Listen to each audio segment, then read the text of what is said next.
cyberpunk uncensored.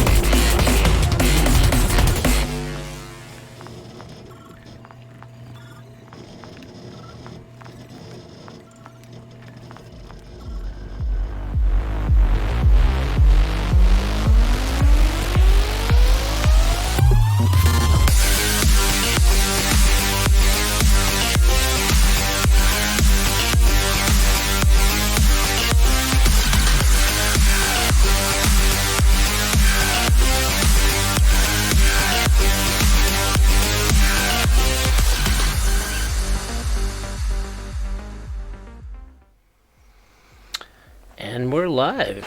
Hello, gatos. This is Cybersmily with my co-host. Wisdom. Greetings, programs. How you guys doing this week? And welcome to another episode of Tales from the Forlorn Dopes, brought to you by Cyberpunk Uncensored and Rob Mulligan. So this episode, we're going to try to get into a little bit of game theory. Specifically around stats, how to use them, what we use them for, any special rules we might have done, and talk about, what we think about, modify them, because we got into a kind of discussion around empathy and what empathy represents. So we figured we could probably talk all of your ears off for a few hours on our stance on stats and how to use them. But before we get started, just to give you guys some updates, I'm still working a little bit on my site. I know I haven't done any posts out yet. I think it's been a few weeks.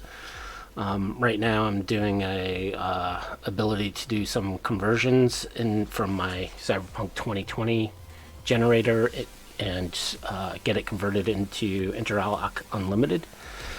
So right now I'm working on the skill section and trying to figure out how to do that conversion back and forth between the two sheets. So that's one thing to look forward to. Other cyberpunk related stuff. So I continuing to run my game. I know, Wisdom, you have your game that you're running. Kinda.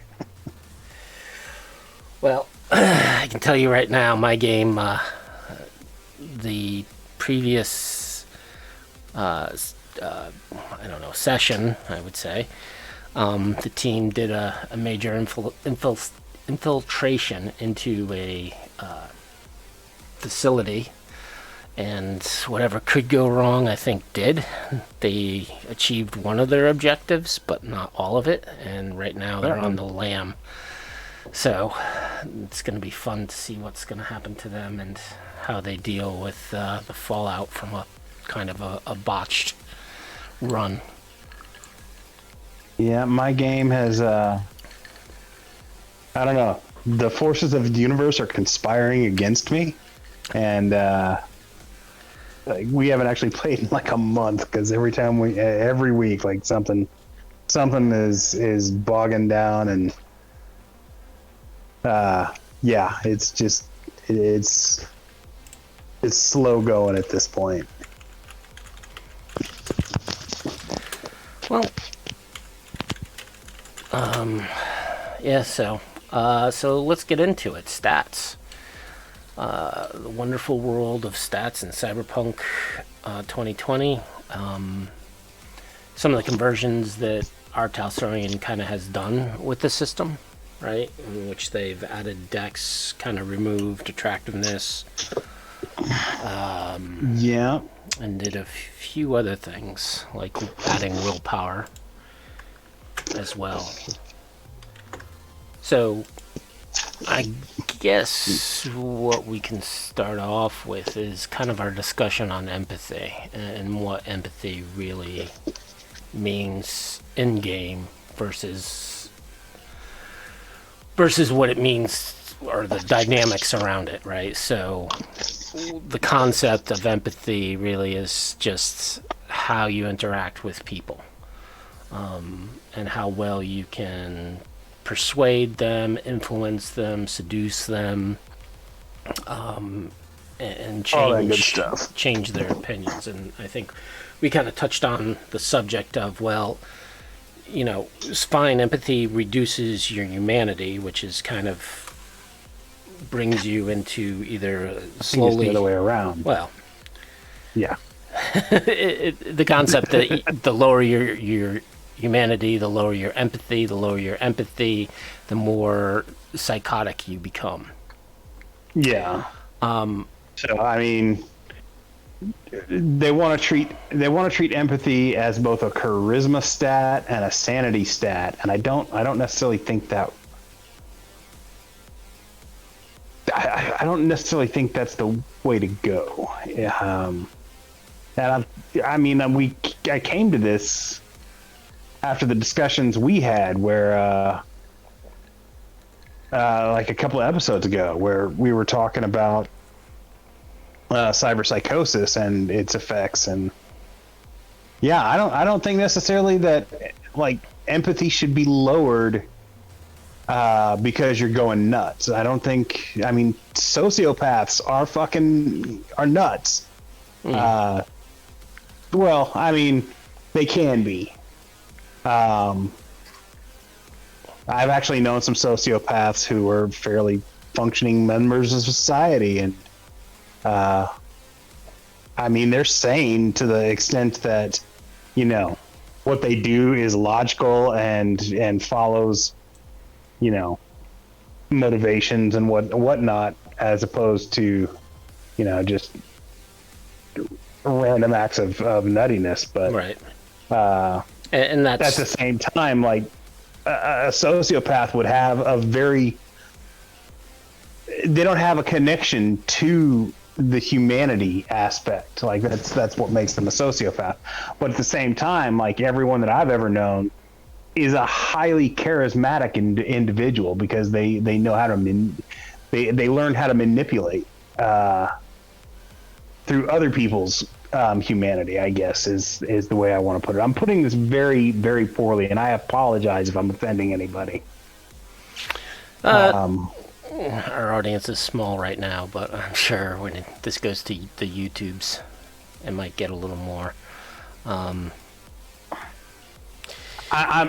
trying not to be offensive, and I'm failing, because I know that like it's a problem that people, like real people, fucking struggle with. It's not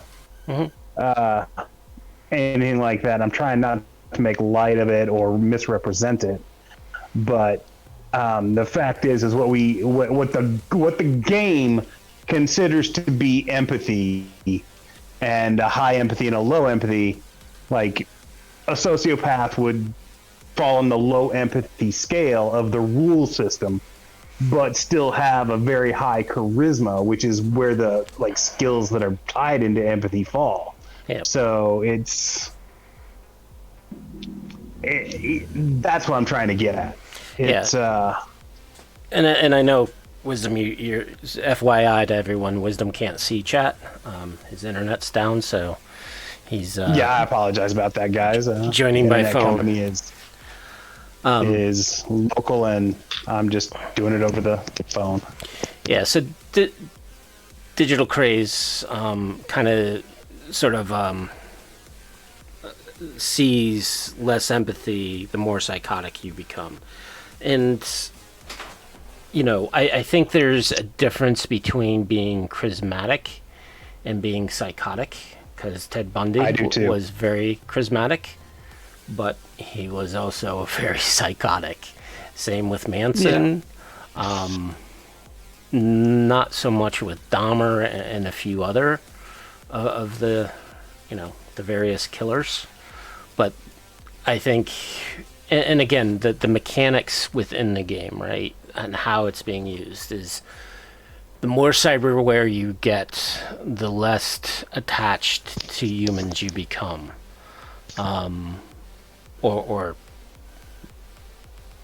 less attached or disassociate yourselves with people in general.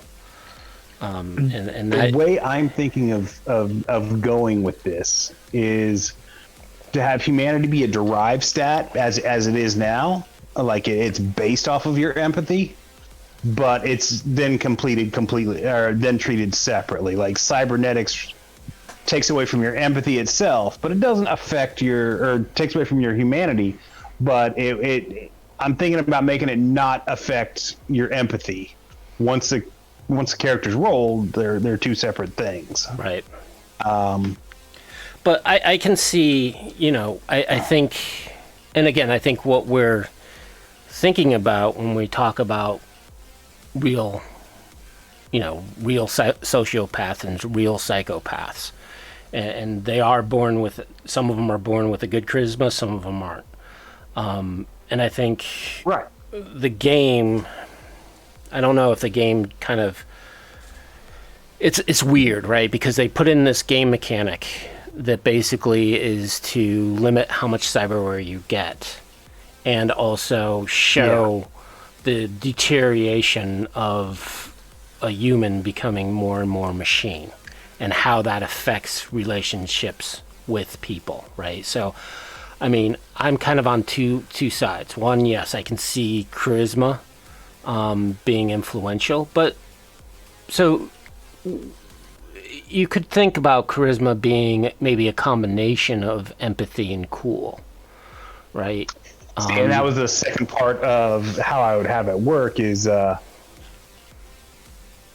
have your humanity affect cool will, cool will saves.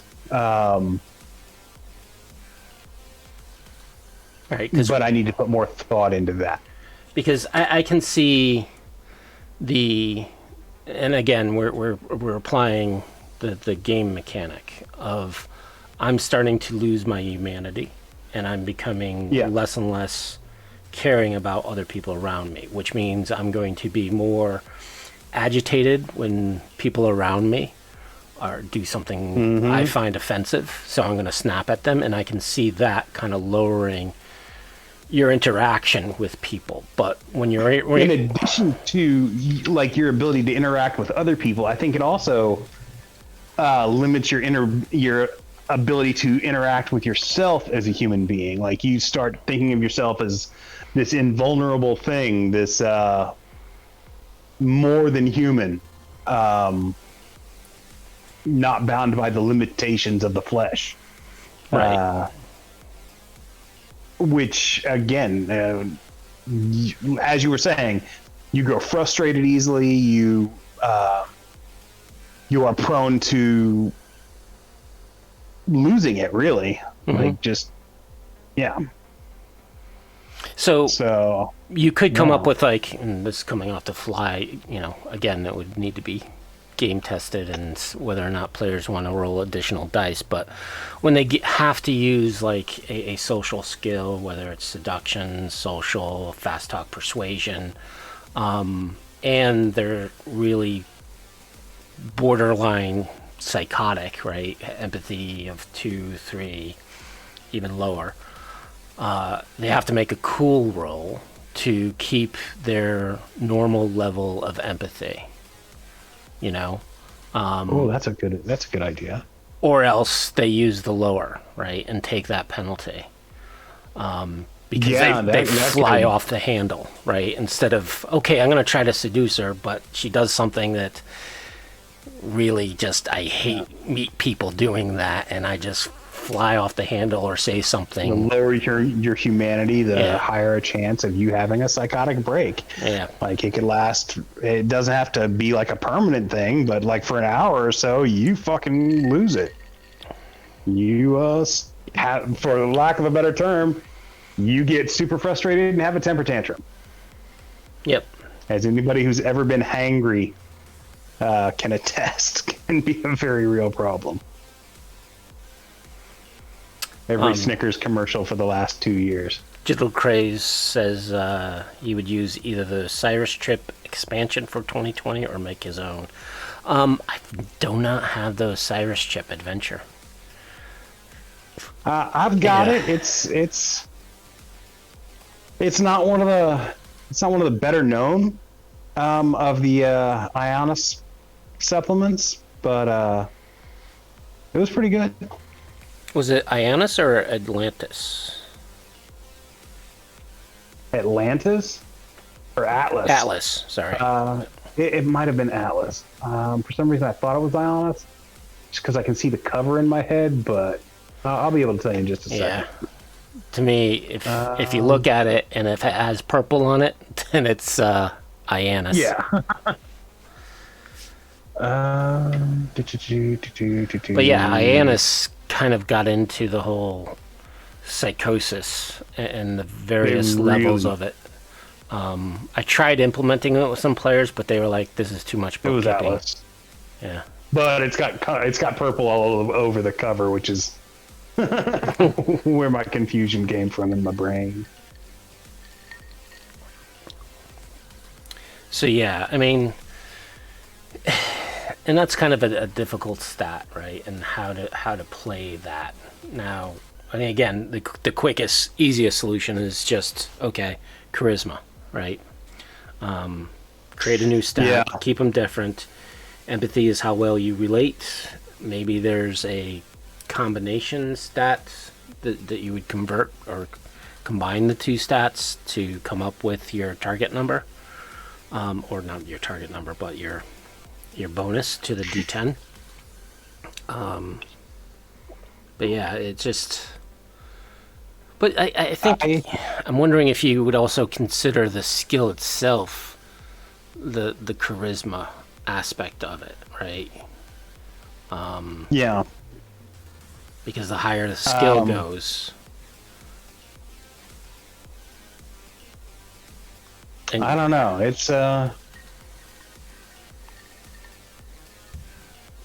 It's hard to codify the width and breadth of sanity.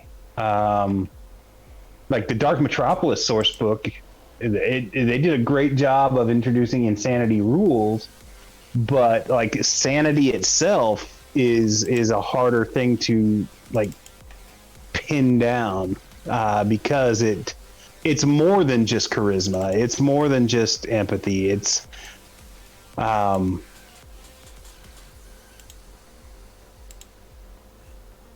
maybe a separate sanity stat is called for.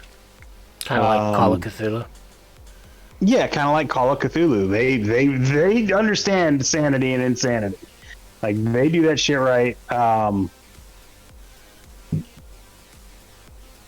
I wouldn't want to do a straight thing. The other problem is I really like the elegance of 9 stats. But that's just a personal, like, old school, like, I don't like change kind of thing. Which is hilarious because we're talking about making changes. But, yeah. Right. Yeah, so, I mean, things like that and just reevaluating kind of that stat is definitely a lot of game theory, and you also want to put in some rules that make a little more sense, but you also want to make the playability not get overburdened. Yeah, you don't want one more thing to have to keep track of, and I get that. I don't want one more thing to have to keep track of, and I love keeping track of shit. But at the same time, I feel like it's kind of necessary. I like the mechanic of cyberpsychosis. I like the mechanic of, trading humanity for an edge. But at the same time, you shouldn't have to, like, it shouldn't affect...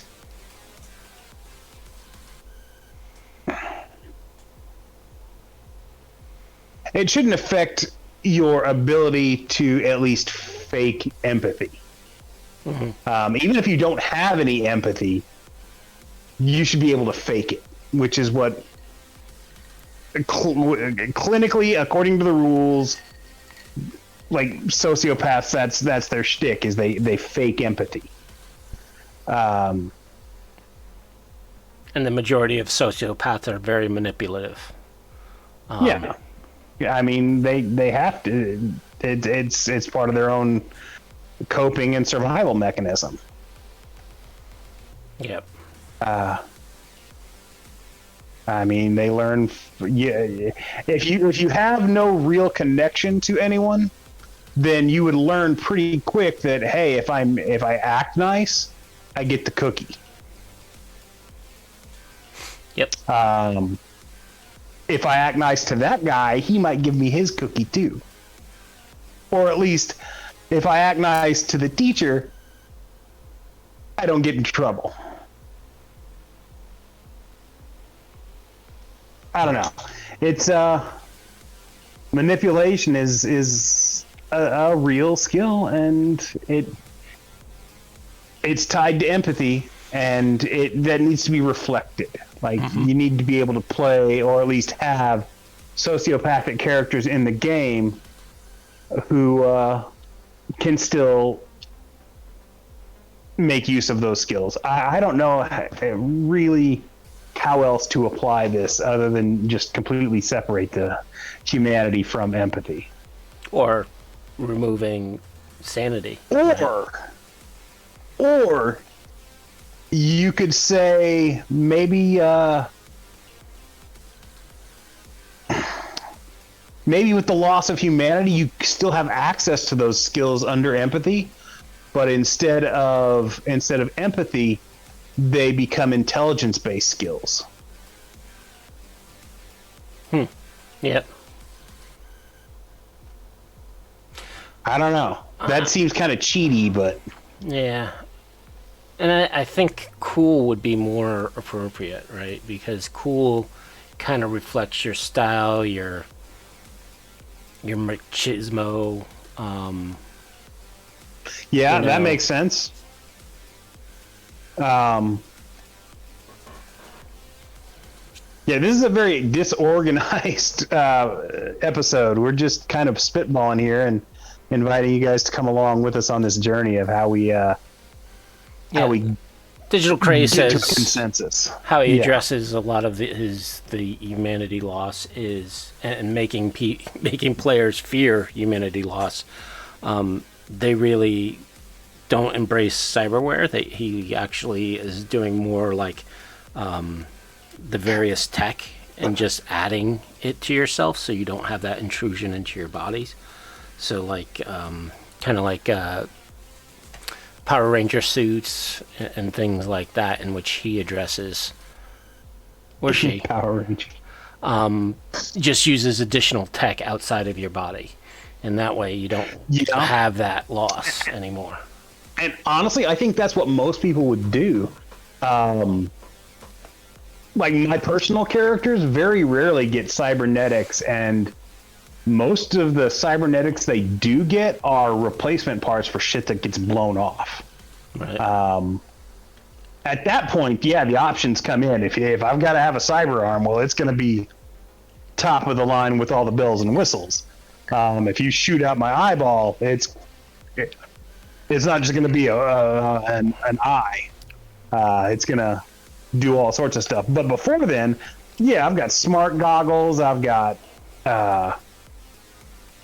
battle gloves,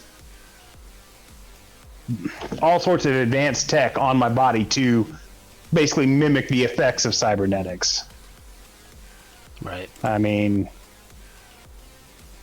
that makes more sense. In my game, it's also like cybernetics are much cheaper, much cheaper than like cloned body parts. The idea that cloned body parts are cheaper in the game, in the core Cyberpunk 2020 rules, and anybody would ever go with cybernetics makes no sense to me whatsoever. Because as cool as cybernetics are, like, they're not going to be able to like perfectly replicate the tactile sensation that a meat part would have. Plus, if you look at it realistically, there's always the chance of like your body rejecting it. Like, that's something that I think should have been represented as well. Like, your body rejecting cybernetics, maintenance, things like that. I think those ideas are shortchanged in the core rules, and they should be looked at. Maybe that's the subject of a future episode. I don't know. I don't mean to be getting off topic here, but Right. yeah.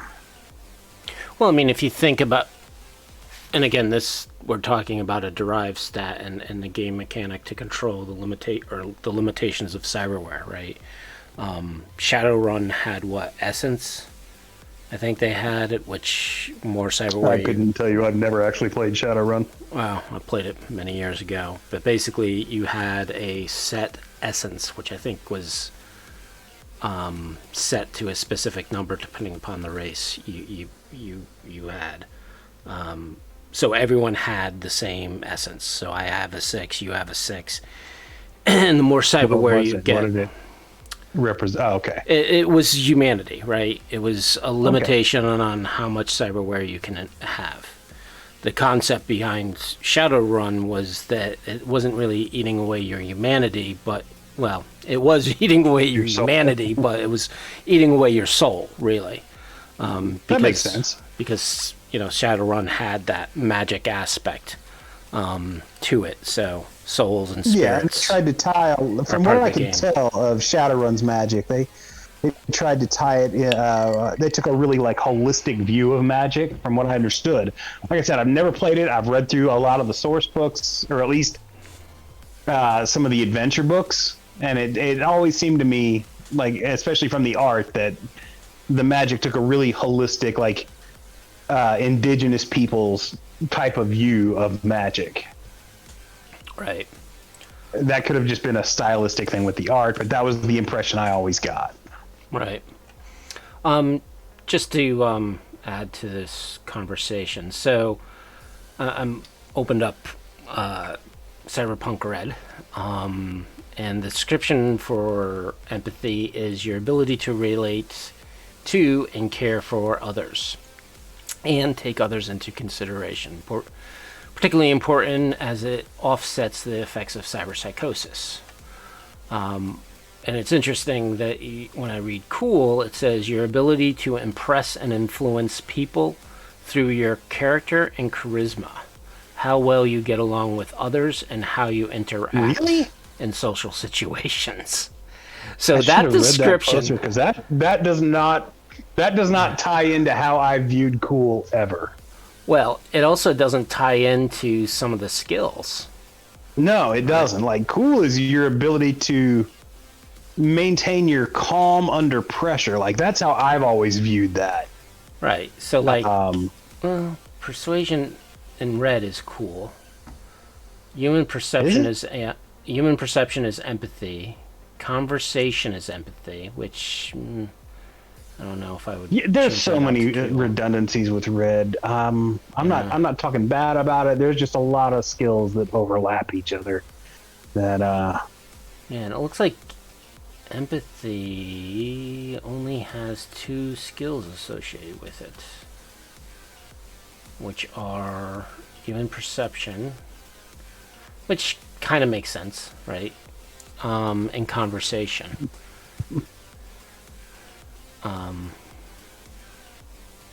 But even human perception, you could say, put it up towards an intelligence, because it's a combination, I think, of intelligence and empathy. Right? You know what telltale signs you're looking for, and empathy is kind of how you read a person. The skills for red, the way the character sheet, I'm looking at just the basic character sheet that came out, and I get what they were trying to do, but I preferred the Cyberpunk 2020 way, where it was divided up by stat. Mm-hmm. But yeah, it's conversation and human perception. That's human perception being an EMP skill. Yes, absolutely. Conversation, sure. Yeah, so it's a little different than 2020. Maybe they took what we're talking about into consideration of, hey, someone who's who is a serial killer, yep, they can fast talk and persuade a lot better, and it doesn't offset. So You might be right about that. It's. I need to take a closer look at the red skills, but well, I when had you not realized there were only 2 empathy-based skills. when you run red the one and only time, you learn them. So I don't know how much longer you want to talk about this particular stat, or get into some of the other stats. I mean, I could continue talking about this stat for hours while trying to think of how to cover it in the future if I update Interlock Unlimited, which, I mean, I've been putting stuff on the back burner for that for couple of years now, but this is like the first major change that would come along. As far as other stats, I know red removed attractiveness as a stat, and I understand the viewpoint on that. I still think it would be important to have attractiveness as a stat. I don't think you need to tie those skills into it. Like, I don't know where you would put the personal grooming and wardrobe and style skill. I'm sure cool would be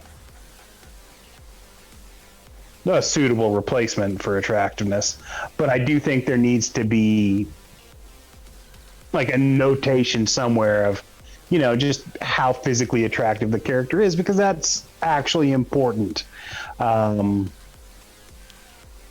Sure, you can choose. I don't mind the idea of letting the players choose how physically attractive their character is. Does it need to have skills attached to it? No, not necessarily. But yeah, it should be there in one way or another.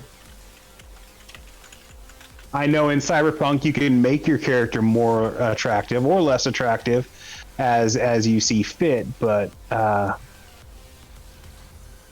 that's dependent. Like, making yourself more attractive is going to be very dependent on how much money you have. Right. Well, I mean, so if we think about like other game systems, I know D&D way back tried to create kind of a stat for physical beauty, right, which was comeliness, that survived not for very long, because it was what was that? It like one edition, sadly. Yeah, it came out late in first edition. And then you have something like Vampire the Masquerade, and this was back in first edition of that game. And I think the attractiveness was actually a bane or a boon, so you would actually buy it with points to have that attribute, right? He is good looking, or he is ugly, so he gets more points. Which I thought was, and I think Fusion, and again, I don't, last time I read Fusion was probably over a decade ago. I know the Bubblegum Crisis books was the last time I actually read Fusion. And I think Fusion kind of had that same way of tackling it, in which you spent points to be attractive, which gave you a bonus to some of your social skills. So, yeah, I don't know what points you would spend, but that's not a bad idea. Yeah. I know with Interlock Unlimited, or at least with the games that I run, regardless of whether it's Interlock Unlimited, Classic, Cyberpunk, or whatever, I have removed luck from one of the stats that you use your starting points on. or that you roll on, and it's now its own separate roll. Like once you've figured out everything else, then you roll for luck. I could see doing something like that with Attractiveness. Like, hey, or just letting someone decide, because I don't care if you're attractive or not. In some things it'll provide you an advantage. In other things, I mean, being a pretty character isn't always going to be an advantage. It means people remember your face. It means, like, if you're really pretty, like, people look at you like, well, he's never done any real work in his life. He doesn't know how to fight because his face isn't all fucked up. Like, yep. And you get into the kind of real world approach, and I don't know how true this is. I know people say it, but some very attractive people have always said that they aren't very approachable by people, and people always just seem very timid to start up a conversation with them,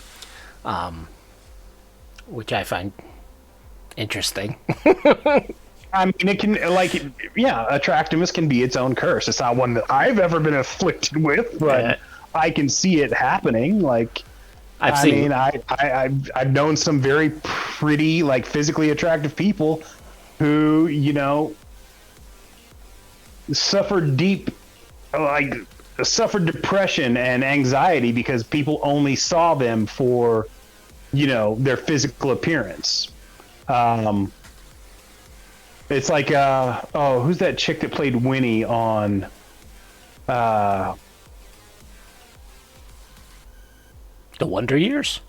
On The Wonder Years. Like, that chick is a freaking genius. She's like a math savant, and nobody ever took her seriously because of how attractive she was.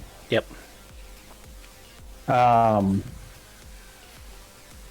So yeah, that can be its own curse. I remember, like, when Leonardo DiCaprio first started out and he first started doing movies, everybody dismissed him as nothing but a pretty boy.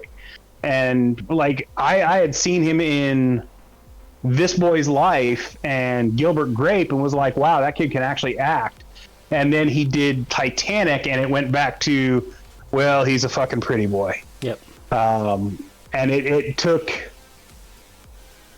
some major doing on his part before people started giving him his due as an actor. Well, even before Titanic with, what was it, Basketball Diaries? Yep.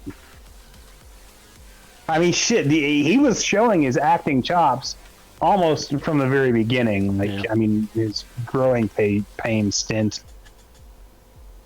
There's only so much you can do when you're stuck with Kirk Cameron, but...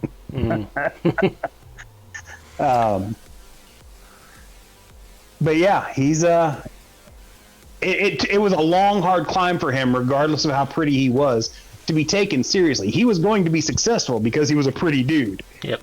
But for him to be, like, taken seriously as an actor, he had to break away from the Titanic and Romeo and Juliet mold, like, stop being seen as this, like, teen idol.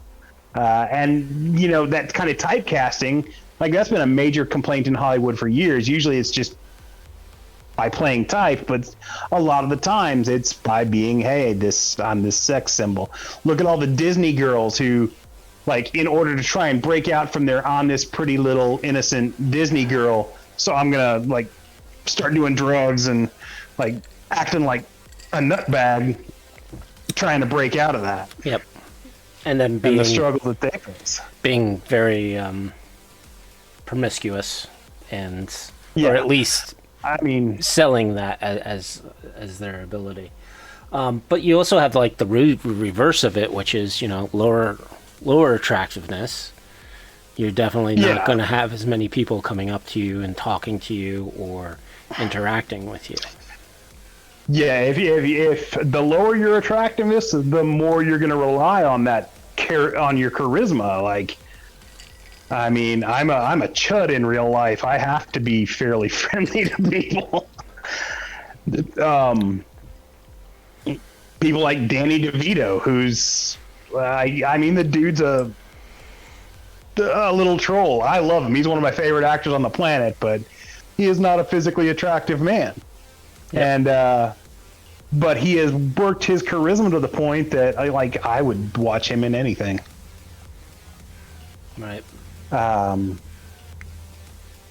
This has gone off on a weird tangent of me just listing like attractive and ugly characters in Hollywood. And I apologize for that. That's not really where I was trying to take this. Just right. So with attractiveness, right, that kind of was dropped in red, and two new stats were created: the will and dex. So. And I kind of was their attempt to break up reflexes, so reflex isn't the end all be all stat, and I understand the reasoning behind it, because everybody wants to be the cool guy with the fast gunslinging skills and all that. I don't think it necessarily does that though. Right. Well, looking at, the skill base, it kind of looks like range weapons are reflex, whereas hand-to-hand is dex. If I'm reading that right. That's how I'm seeing it. So they kind of tried to split up combat into two specialties, right? Long range versus short range. I mean, I don't really see. I guess they're trying to say that reflex is hand-eye coordination, and then dex is fast twitch muscle memory. Mm-hmm. But really, aren't those the same thing at the end of the day? I don't know. Well, the description it's a philosophy I've struggled with since Fusion, basically. Yeah. So the description is your response time and coordinate represents your response time and coordination. Most importantly, the stat affects ability to hit things with range weapons. Versus dex is your overall physical.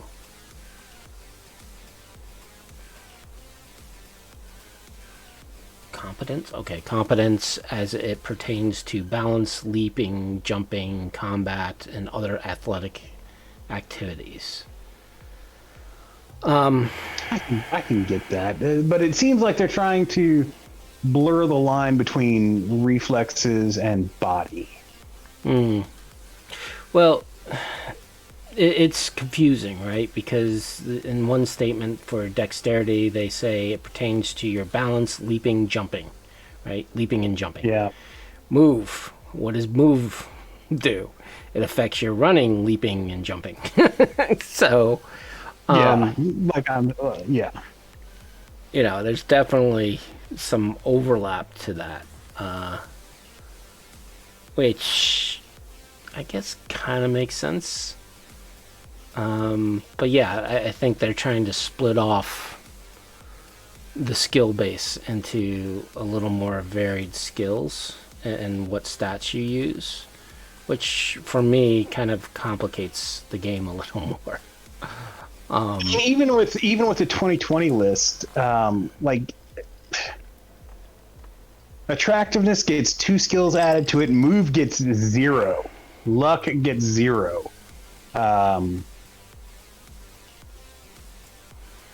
Which kind of is it throws out the mechanic to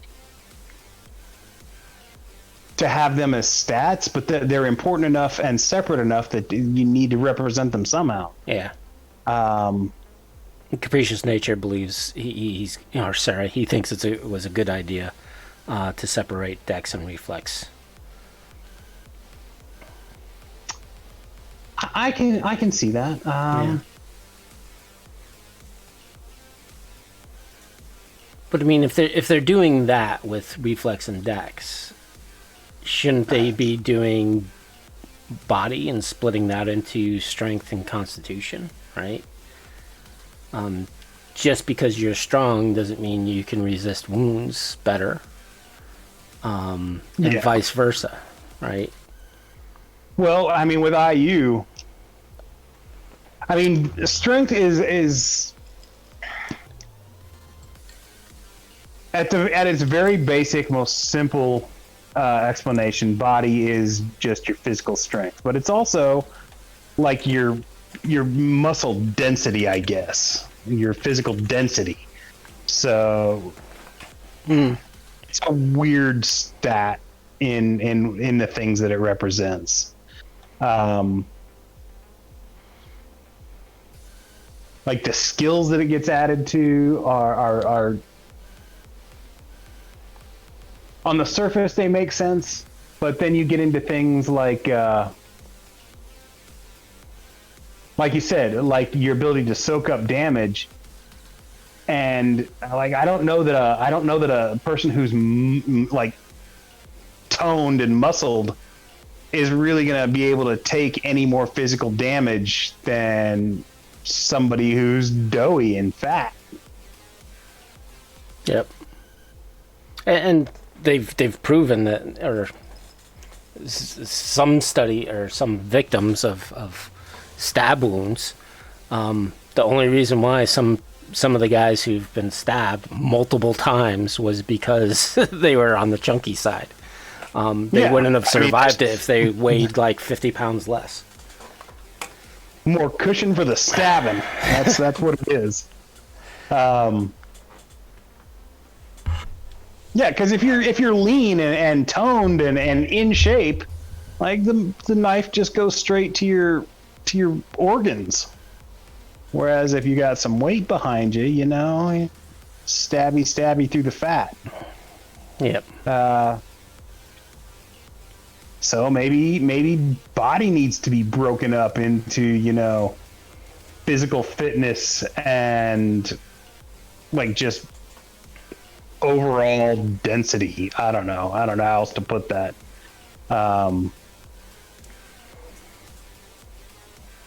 As a fat dude, I do not want to see like a scale of skinny and fat, but at the same time, like it would make a difference.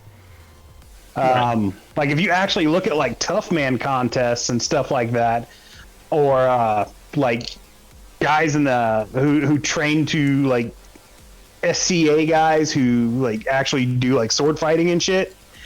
Like it's not the super tone little guys that dominate. It's the dudes like the mountain who are kind of fat, but at the same time, like their arms are like tree trunks. Mm-hmm. It's not the Schwarzenegger types who win those things. Right. Although at the same time, Lou Ferrigno's been competing in that shit for like 40 years, and he always does fantastic at it. I don't know if he still does it, but I was seeing him do it like 10 years ago, and he was still like placing. Yeah, I mean,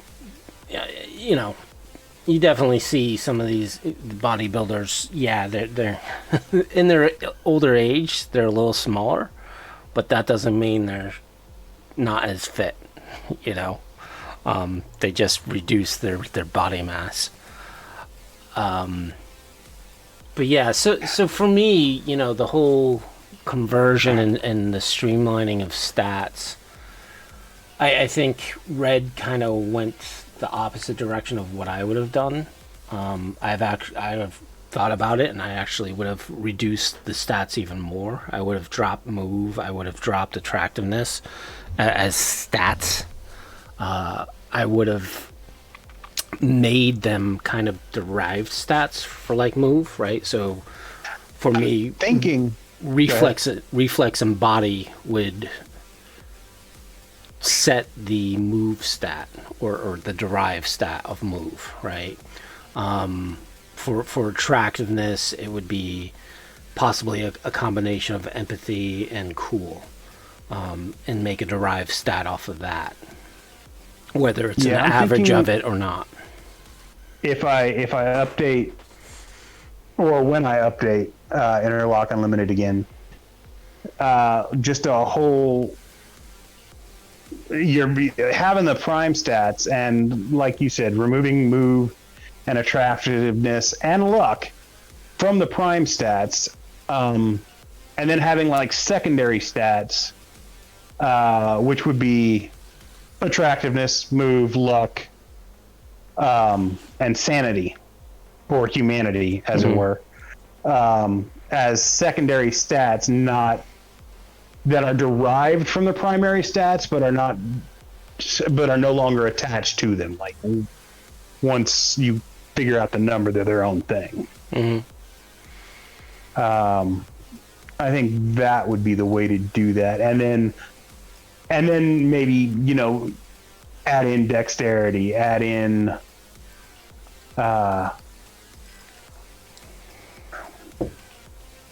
other things. Like I'm still looking at it and trying to figure it out. Right. But the more we talk about this, the more ideas I'm getting for how I would like to handle things in the future and future updates to the rules that I use. Yeah. And I mean, I like your idea of the certain stats you roll outside of, you know, the point value, right? Yeah. Everybody's given a certain amount of points. You apply it to these stats, and then these stats you would have to roll on after the fact. Like luck, I think, is the main one you talked about, but even getting into attractiveness. I mean, it's luck. It should just be a luck of the die what you get. Like it shouldn't be. You shouldn't have to like negotiate your other skills to decide how much luck you have. Right. It makes a more interesting experience. And to me, it also alleviates the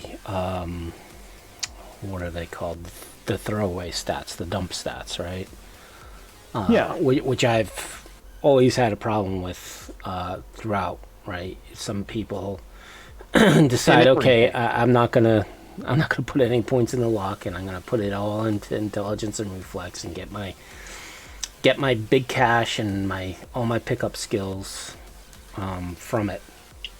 And I removed that rule altogether. Yeah, and even move is one of those stats that is a dump stat, right? Because they're like, okay, yep, I'll take that hit, and I will go off and get cyber legs with speeding bullet, and I'm all set now. Yeah, I love that idea. I also, if you really want to do that, if you really want to get some cybernetic like speed boosting legs, I mean that shit is not fucking cheap. So I guess characters can be all like, well, I'll sell out to a corporation. I'm like, do you really want to sell out for that much? Because also I don't make that available for every game that I run. Like it's just not feasible. Yeah, and sell out, for those who are listening, do not, if you're using either system, for me, all the players have to agree to sell out, or none of them get to sell out. Because that, unless one of the players is the corp, who's running this ragtag band of bandits, but yeah, for me, sellout is definitely. I tend to run very thematic games and campaigns where the characters are all either nomads, or they're in the military, or they're all street gang members. Sometimes selling out is an option. Most of the time it's not. Like if you're playing a nomad, selling out is not an option. There's nobody you're going to be able to sell out to that gives a fuck about you. If you're playing a military character, sure, you sell out to that corporation. Same with the police. Like, sell your soul to the police, go ahead. But that option at that point is, yes, available to all the players. They don't all have to take it, but it's available to them. Honestly, though, it's just not an option most of my players ever take up. Most of the players I've had like try to hold on to their humanity and like keep cybernetics at bay as long as possible. Yeah. Yeah, and I've had characters who have gone full conversion, but that's only after like extensive play and like they take major damage. Yeah, the one thing that I saw in Interlock Unlimited, which I found was kind of clever use of the stat was how you took the derived stats of like a death save versus a stun save, whereas a stun save is based off of your cool and not your body, and the death save, of course, is still based off of your body. That made much more sense to me. Yeah, because especially with how 2020 wrote or applied cool, right? Yeah. And what it represented within the game. And I think with Red, they took the old aspect of cool and kind of separated out between cool and will, and kind of made cool more blended into attractiveness and empathy. So I think and granted, Red doesn't have stun saves anymore, which I think is lacking. Yeah. Which was always a fun aspect of combat. Mechanically, Red kind of goes in a completely different direction than 2020 does. Like, the rules look the same on the surface, the skills look very similar, but the way they're applied and the end result of them are really two different creatures at this point. Mm-hmm.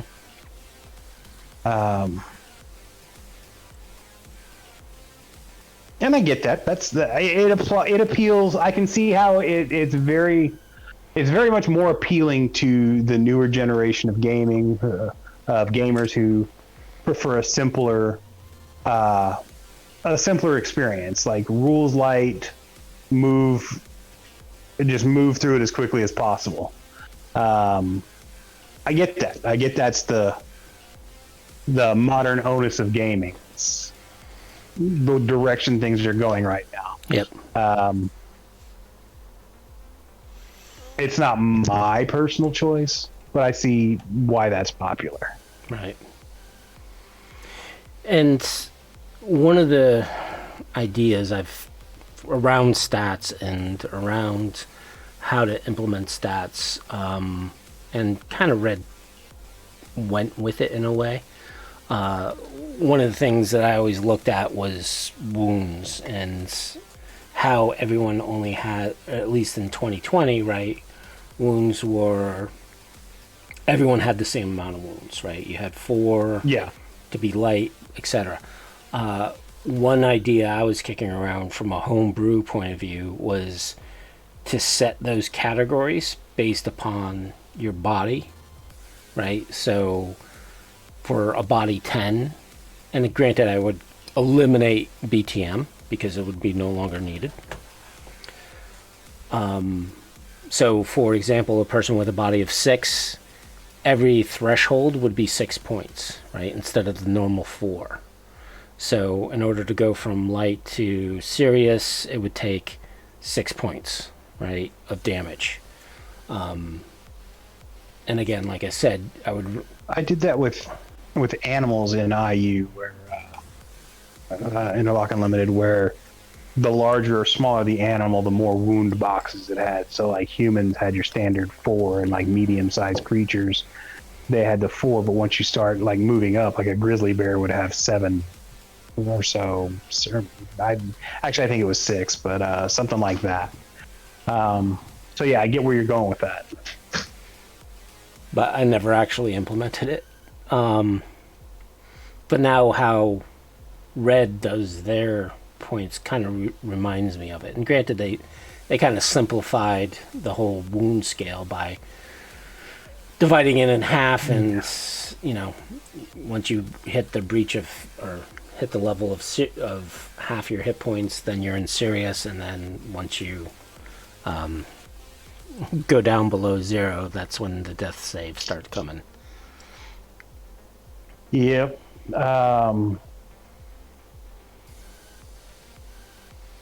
Hit points.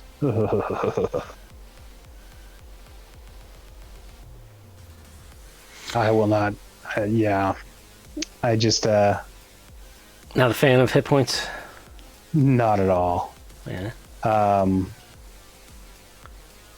No, not at all. I was how Cyberpunk handled damage and wounds and that whole mechanic was one of the things that like major draws to me for the Cyberpunk 2020 rule system.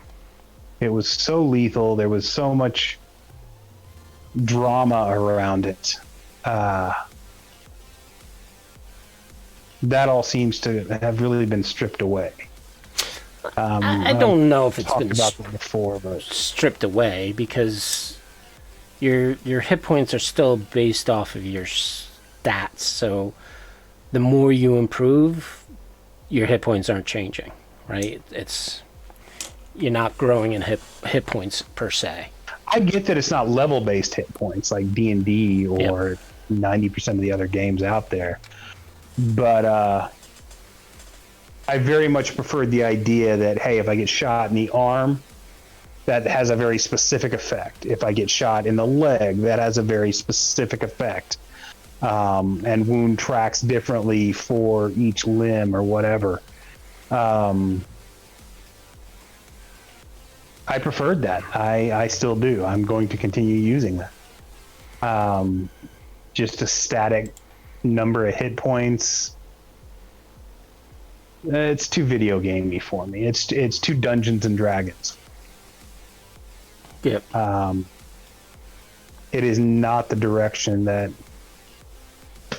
I prefer, and I understand that others do prefer that. I understand that with the simplification of things, with the streamlining of things that people want in the modern game, that's the way to go. It's just not the way I go. I say that a lot. You're set in your ways, buddy. Yeah. I mean, Forlorn dopes. We're two old grognards who are trying to cope and trying to roll with the changes as best we can. But you got a few fans about not being fans of hit points, so there's still some people out there in the community that like it. The other stat, just the wound tables created such a much more dramatic experience, and that's what it really boils down to: is, oh my God, I just got my leg shot out from underneath me. Now I have to crawl to safety, or and I get that there's like a critical hit table in Red. That's not the same. The critical hits existed in Dungeons and Dragons. They're not the same either. It's not the same as every wound you take having a direct and immediate effect. Right. So another stat that I think has been homebrewed since the game came out, I think, was the luck stat. And I know I've homebrewed it. Mainly, the reason why I homebrewed the luck stat was because it was starting to become a dump stat, and I didn't really like it. So that's when I created the point value costs to do certain things with luck, right? So like my system is, 1 point in negate a fumble, which in Red has changed, right? So fumbles aren't as bad as they were in 2020, but then again, I think they weren't that bad in 2020, because everyone's like, well, there's always a 1% chance you fail, and 10% chance you fail. Well, Red has the same percentage chance that you fail. And actually, no. Red just minuses a D10 off of your roll, so therefore you could still succeed, which is nice. But yeah, so 1 point you could alleviate a failure. 3 points you actually get to re-roll that fumble, because for me, luck is that, right? It talks about the fortunes of battle, and for me, the whole, you get to add a point or remove a point for every luck point you have onto a roll. And I didn't see people using luck as much as they possibly could. And oftentimes they basically Like, people push. forget they've got it. Yeah, that's the other thing, right? They forget that they have the luck. Whereas, oh Christ, I rolled a 1. Let me see if I have luck to change that. Or this is a really important roll, right? So in my use luck on this roll. right. So in my system, 5 points, you basically automatically do a crit success, right? With 5 points. And for me, I knew no one was ever going to put 10 points into their luck, so I knew that I get 1 crit every game session wasn't always going to be an issue. Wasn't necessarily an issue. And players would often use it sparingly, right? I need to succeed at this really, really good, right? It's one of those things in which the players would just think about how important a skill or a role was, because the other thing was, okay, I also need to keep my luck around to prevent fumbles, right? Or prevent headshots. Because that's always the other thing in the background of dealing with luck. And again, so like here, there was the off chance you might hit someone's head. So luck always played in my games was very valuable, because if you roll a 1, okay, you get to use 1 point to change that into body, right? I was gonna say luck is. I've never really had the problem with people using luck as. I'm not gonna say that they don't use luck as a dump stat, but they've still they use the stat. Mm-hmm. Like we said, important rolls. They're like in my game, you have to call luck before you use it, before you roll the dice, and you can use it for anything the dice is rolled on. You can use luck. But yeah, you have to do it before the dice is rolled. So anytime there's an important skill that you just absolutely cannot fumble on, you can call luck, and 1 point eliminates a fumble. It turns it from a fumble into just whatever the die roll is. But with Interlock Unlimited, we went further than that with luck. Whereas with Cyberpunk 2020, like you said, there's a 1 in 10 chance of a fumble. With Interlock Unlimited, if you roll a 1, you roll it a second time, and if the second roll is below your skill, it's not a fumble. So the higher your skill, the less likely you have of fumbling. So like if you are a highly skilled character, you almost never actually fumble.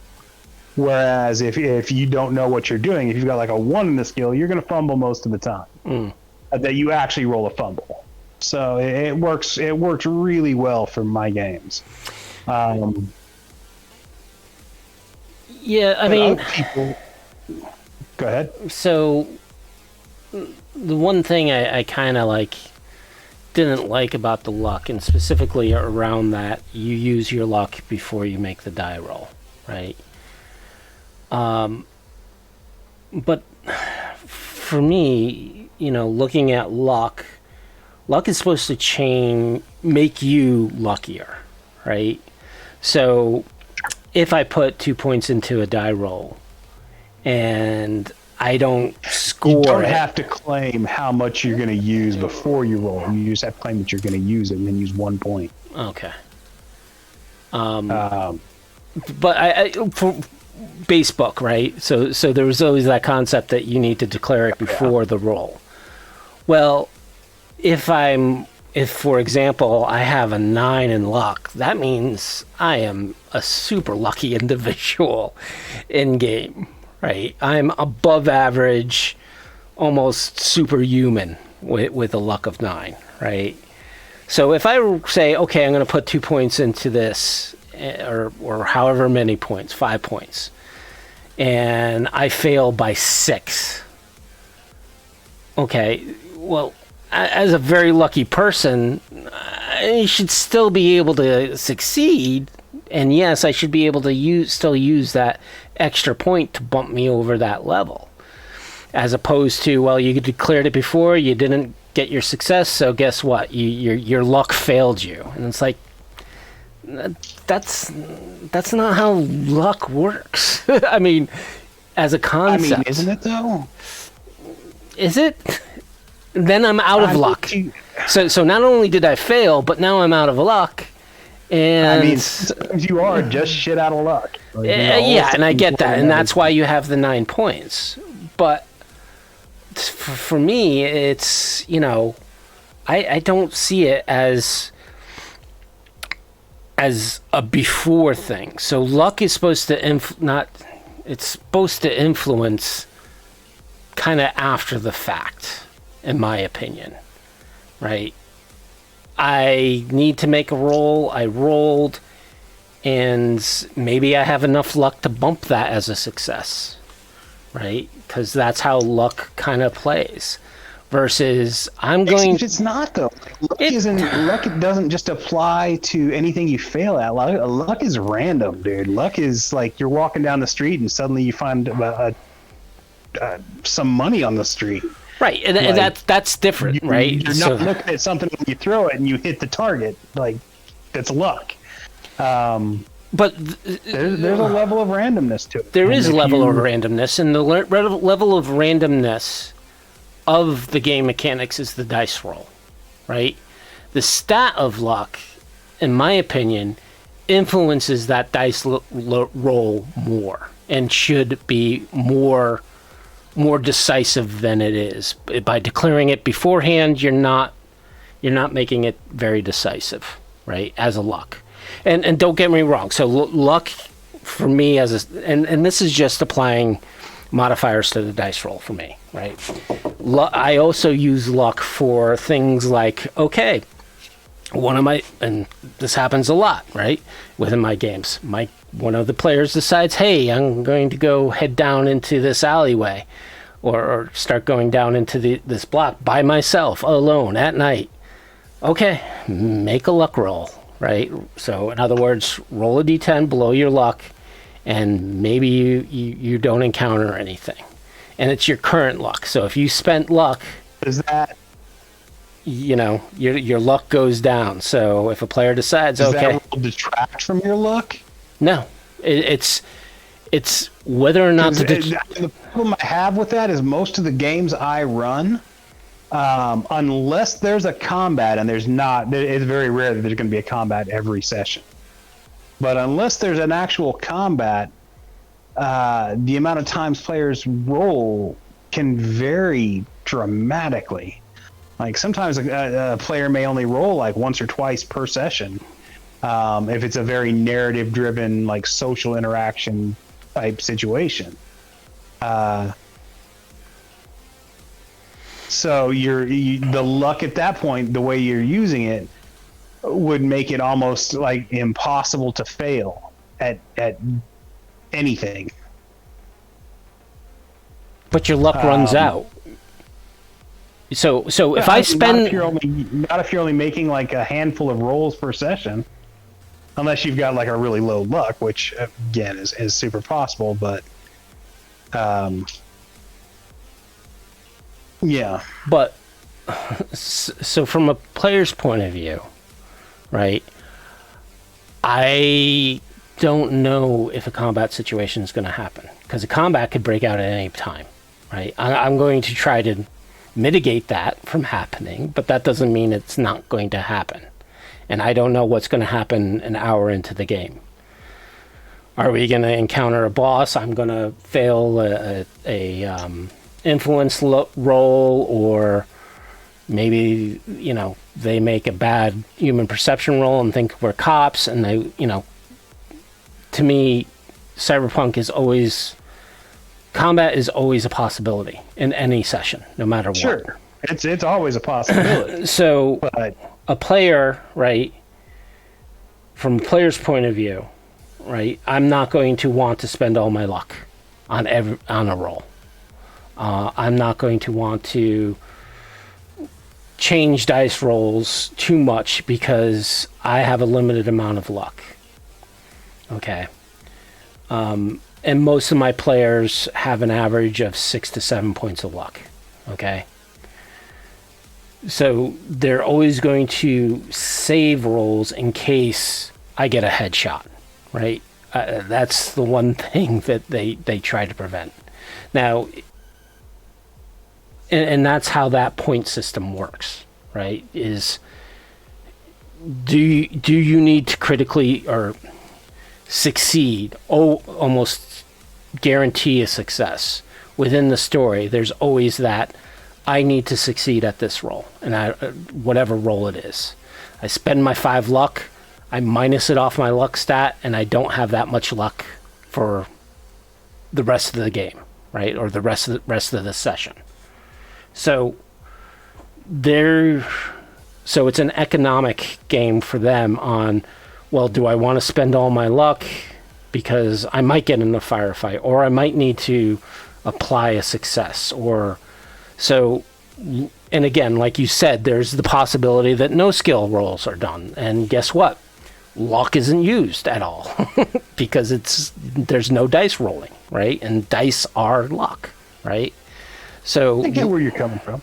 So luck influences the dice. Now, the other aspect of luck that I use is not always success or failure with skill rolls or combat, right? The other concept of luck for me is situational, right? So is something bad going to happen? Or if for example, the player asks a question, or like, oh, is there a parked car around, or I need something to be available.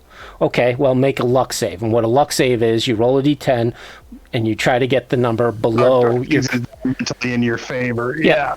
So you roll a d10 and you try to get below your luck. If you succeed, you succeed, right? And whatever you wanted to happen, or whatever you wanted to be there, happens. Similar to a player saying, I'm going down into the combat zone by myself at night. Okay, make a luck roll, make a luck save, is what I call it, to see if you don't get jumped, right? And if you're a single player hanging out in the combat zone and 8 gangers are going to kick your ass and probably kill you, there's that.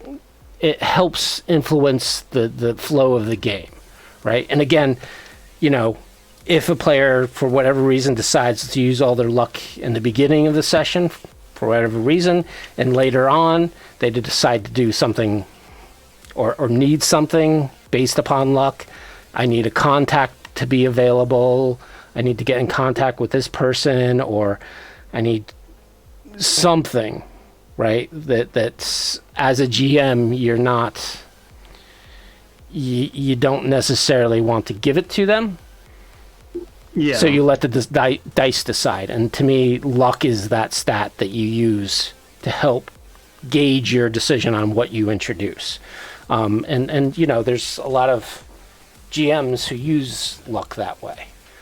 So there's 2 aspects to luck, and that's one of the things that kind of makes luck a very interesting stat in the game, is that not only does it affect your dice rolls, but you can also apply it to just in general and how your game flows. And I find, at least for my group, that even though I present them with the luck rules, none of them have ever taken a luck of 10. I think the most I've seen a person take is 8, and that's because the person was new to the whole concept and didn't even think about how many points they wanted to put in. Whereas an old-time player was like, yeah, I'm going to put in 6, you know, just enough to make sure I get that crit and a possible 1 point to avoid a headshot, right? If I need it. And again, the players during sessions don't always necessarily use it. The only times they really use it is if they're in a dire situation where they're like, yes, I need to use luck, right? I need to have a success. This is a critical thing that I need to succeed at, or I need to avoid getting a headshot or avoid this fumble. So one of the other things I do is I won't normally let a player like just automatically turn something into a critical success, except for in two situations. They can, if they roll a critical, like using luck, you again have to roll a second time, and if you roll under your skill, that's an actual critical. Like Right. rolling under your skill is an actual fumble, Right. and you can use luck to influence that roll. Or if you absolutely, positively have to make this shot, you can expend all your luck on one roll to turn that into a critical success. Yeah. Now that means you can't have used any luck beforehand, and it uses all your luck for the session. But you can do that one time, do that one thing. Right. And that's my thinking around the point cost of doing the various things with luck for me, right? Was the concept of luck being a stat and a representation of how lucky the character is, right? So somebody with a luck of 3, good chance, yeah, fine, you avoid a fumble, right? You avoid a couple fumbles, you avoid a headshot, but you're only going to be doing it three times in a session. So if there's any more rolls, you're out of luck, right? And you're never going to get an automatic success because you have a 3. You're not lucky, you know. Whereas a 5 is kind of average, and yes, once in a while, you do want that critical success. And I've used this point system for many years, and it's kind of worked. And it doesn't seem too overpowered. It does definitely make the game a little less lethal towards the players, which isn't, to me, a bad thing. No, it's not. Because it keeps the game going along, and they're able to succeed and pushing the story around, as opposed to just letting the die lie where it is. And again, that's why I've always been kind of an advocate of use your luck. You can use your luck beforehand. You can use your luck after the fact. Except for like the 5 points in which it's an automatic crit, right? So that's kind of like you have to use it. But from a 1-for-1 point value, I don't mind you players using it after the fact, of letting the dice roll and then determining, all right, do I really want to waste all my luck on this roll, right? That I have 5 points of luck and I failed it by 7. Well, as a lucky individual, okay, I just wasted all my luck on something that I wasn't going to succeed at, even with the luck of the die, right? Right. And that's my kind of concept of the luck stat. And again, it plays, you definitely want to, speaking to all the GMs out there and referees, play around with luck and how you use it. I mean, I have seen so many different home rules for luck, and some of them are really innovative and fun. Some of them are just like, really? Well, I don't follow your line of thought. But like, it's one of the most homebrewed things around, and yeah, play around with it. Find what works for you. Yeah, and I think that's the only stat that's gotten like the most interesting homebrewing of around all it. the stats. It's the one that's been homebrewed the most, and the one that's been approached from the most interesting angles. Like, you and I are very similar in how we approach luck. We differ on, whether it has to be called first or not. That's a personal taste thing. But, I mean, there's some wildly diverse methods of homebrewing luck. Yeah, there's one out there with, was it a luck deck in which you print out the cards? Yeah. There's a luck deck. There's a pool where you hand out chits or whatnot to represent luck. Yeah, it's interesting the way people have gone with it. And I mean, they're not all going to work for every group. And you're going to eventually, at some point, you're going to, if you play enough Cyberpunk, regardless of what system you play, you're going to figure out some new innovation that is going to work for your group and your play style. And experiment, like, have fun with it. It's one of the stats that you could have fun with without it having too much of an effect on the game. Yep. The other stat I wanted to get into a little bit, at least, was the move stat, and specifically, I think it's a stat that shouldn't be a stat. I think it should be a derived stat. But one of the things I saw in Interlocked Unlimited was how you use move stat and how the derived stats from there, right? Running, leaping, jumping. You actually implemented or included the ability to have skills influence those numbers, right? Yeah, so if you have, especially athletics. Yep. So if you have a higher athletics, it improves your run, it improves your leap and swimming, which I thought was a great idea when I was reading Thank it. you. Definitely need to play around with the numbers, because 5% of one is a weird. Well, I mean, I didn't want it to influence it too much. Right? Basically, I mean, we're talking increments of distance. Mm-hmm. So, like, the 5%, it seems like a weird number, but it's not going to come up in actual play that often. But it was there to represent, like, marathon, like professional athletes, like giving that extra oomph to their long jump or whatnot, or like all the rules in Interlock Unlimited, especially all the rules that are changed from regular Interlock, it's there to use or not use as you see fit. Mm-hmm. But I wanted something to represent, like, trained athletes.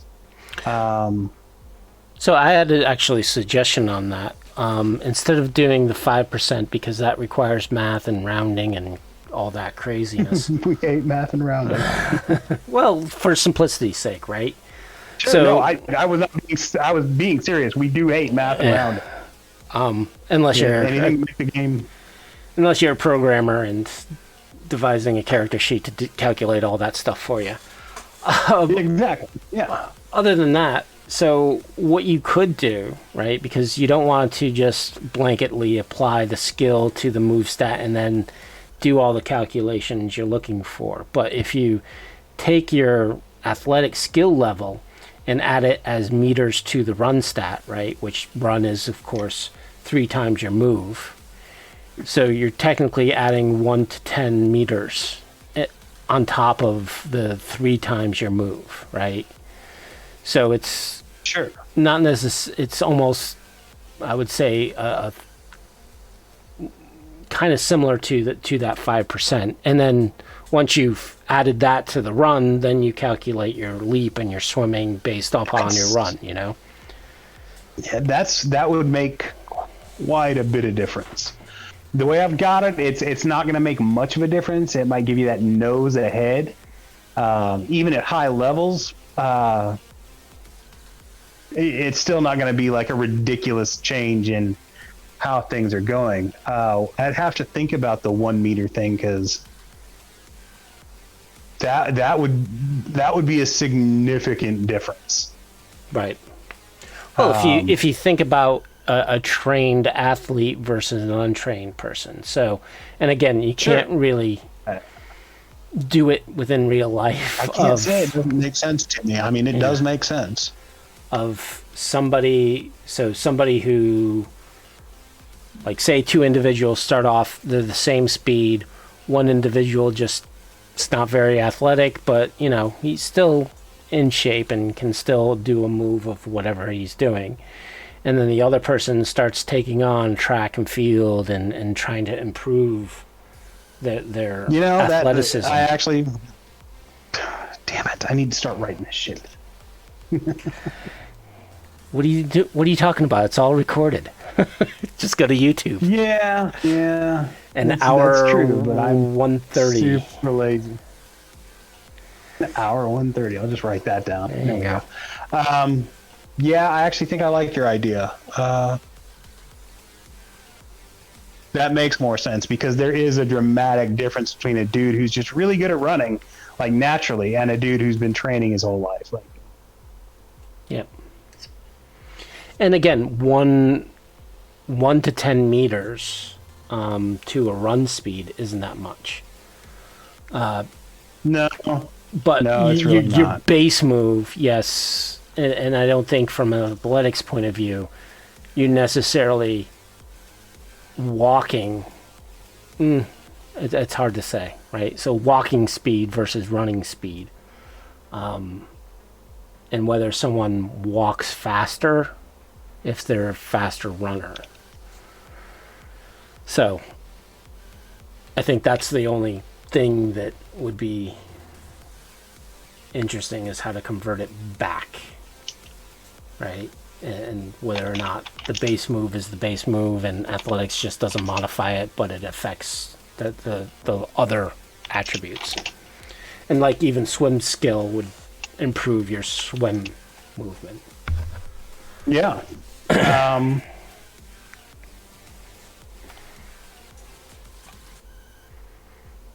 Yeah, swimming as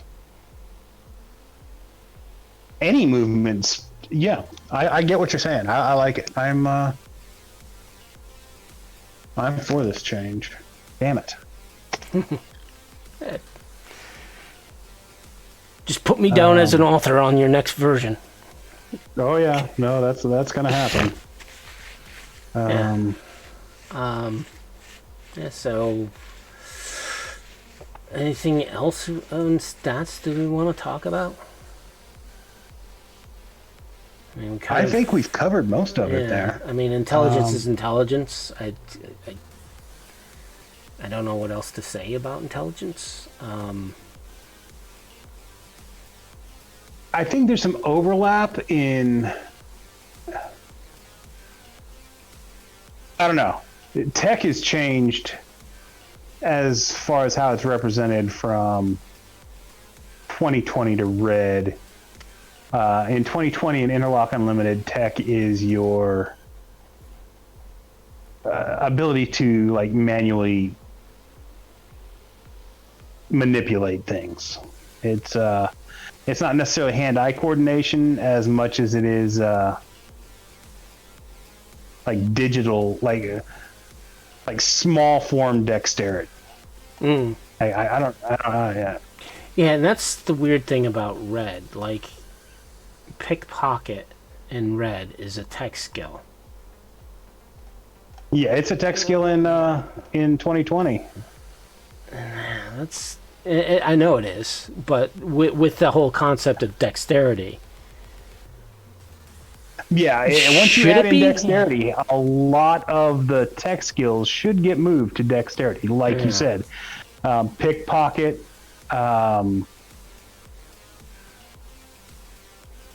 Let me take a look at the skill list here, because For me, tech is a combination of intelligence and a dexterity, right? To understand how a machine works, where a machine, you want that intelligence, but you also want the dexterity to be able to do what's necessary. Tech skills are things that I would allow intelligence to replace tech on rolls. Yeah. You may know how to know the theory behind engine repair, but not actually have the physical dexterity to do it. I guess that's the difference between an engineer and a mechanic. Right. Or I also allow synergistic bonuses to them. Like if you have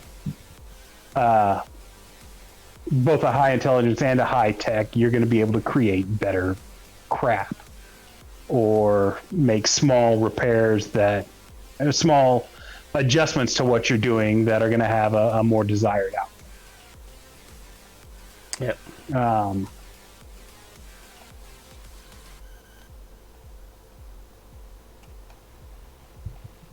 yeah. First aid would be another one of those things that I would put under dexterity. But it's a blend of dexterity and intelligence. You know, you have to know what to do to whatever, right? So you're going to treat a burn Sure. different than a gun wound. So you have to know the difference. And if that bullet's still in the person, that's bad. So I need to make sure that, you know, either I compress it and make sure to stem the blood letting. And even first aid, you could even say is body as well, because you need a bit of strength on some of the things you need to do, right? Like fixing a broken nose or popping. I guess looking at the tech list for red, pickpocket's really the only one that would need to change to a dex skill. The rest of them are fine as tech.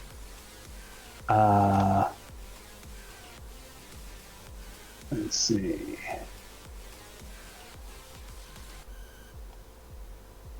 With Interlock Unlimited, if I were to have a dex skill, I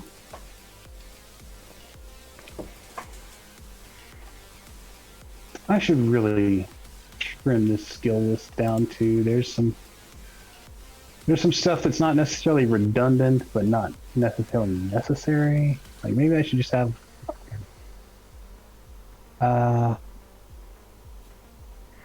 stage magic. I would turn that into a dex-based skill.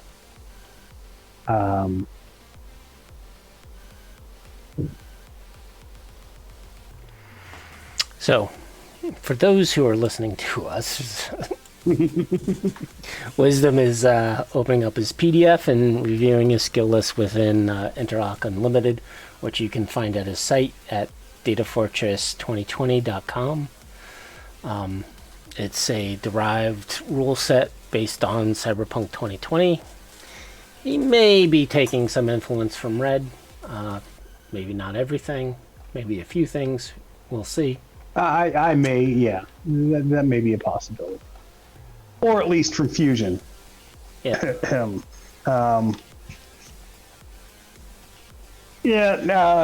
These extended discussions have me thinking about things in new ways, and seeing different ways of doing things, of course, always provides inspiration.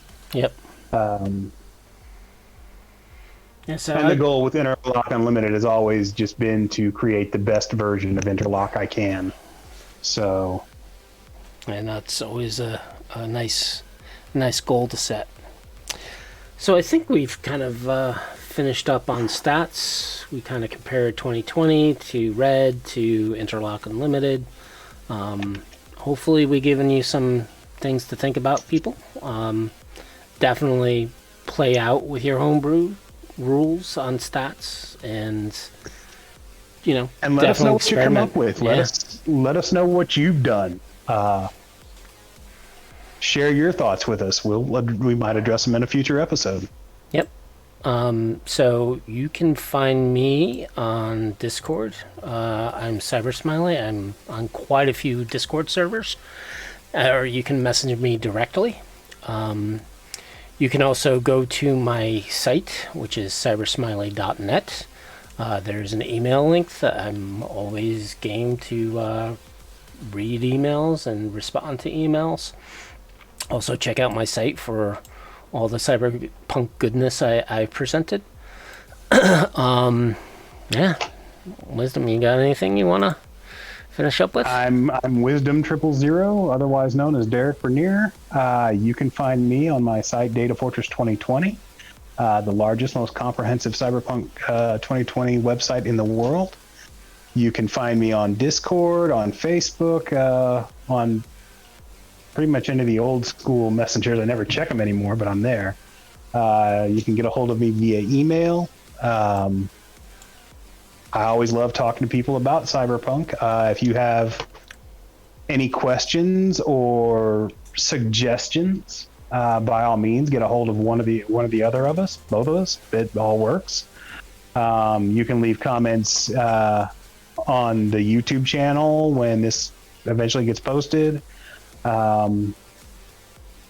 Thank you very much for listening. Thank you to Rob Mulligan for hosting us on Cyberpunk Uncensored. Yes, here.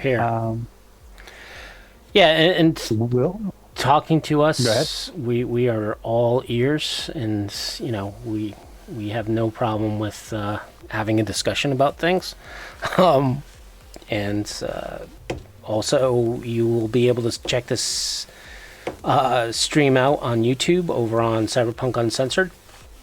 And check out all of Cyberpunk Uncensored stuff. He's got a website, cyberpunkuncensored.com. He's got a YouTube channel, this Twitch that you're following now, and a Discord server. So definitely check all his stuff out. He is a pillar within the Cyberpunk community. So yeah, what he said. So future episodes, we're looking to do a little more, game theory, hopefully get some additional co-hosts, guests jumping on. We're working on that, and and just talking about Cyberpunk 2020 and Cyberpunk Red. Yeah. So check us out. We're here not every Wednesday. The first and Wednesday. First and third Wednesday of the month. So Yep. some months will be off for 3 weeks, but we're trying to keep up with our normal schedule. So come check us out. Again, thanks everyone for listening, and we'll check you out next time. See you in 2 weeks.